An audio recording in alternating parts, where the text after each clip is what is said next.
In an effort to boost the economy and to deal with the effects of the COVID-19 quarantine shutdown, the president decided to sign an executive order on August 8th declaring a payroll tax holiday. It's supposed to go into effect on September 1st.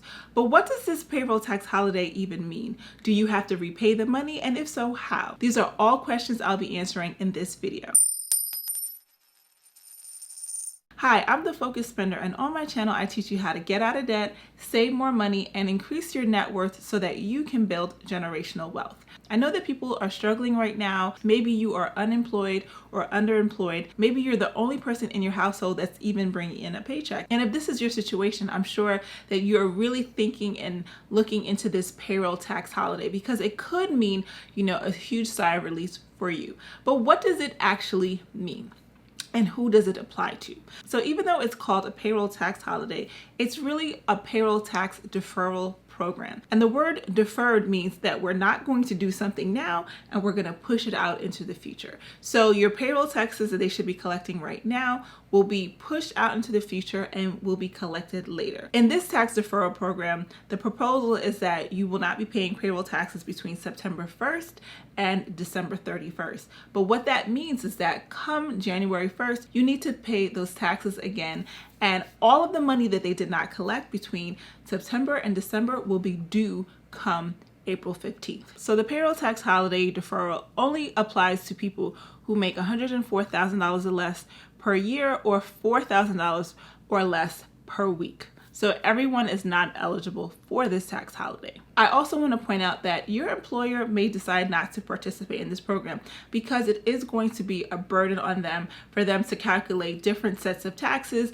on people making over a certain amount and under a certain amount. And another thing that employers may be worried about is having their employees be stuck with a large tax bill come April 15th that they may not be prepared for. Another thing that I want to mention is that this does not apply to all payroll taxes. So if you open up your paycheck, you're going to see numerous things coming out depending on what state you live in. So you'll see Social Security, you'll see Medicare, you'll see federal unemployment, you might see state unemployment, you might see some, local taxes coming out of your check.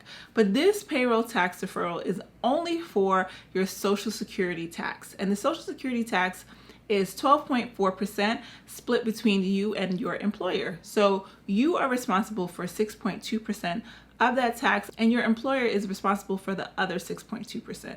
That is the only tax that is going to be deferred in this program. So you still will have some taxes come out of your paycheck. Because many employers are going to want to make sure that their employees are protected and not be stuck with that large tax bill that I stated earlier, they have the option of just doubling your taxes starting in January.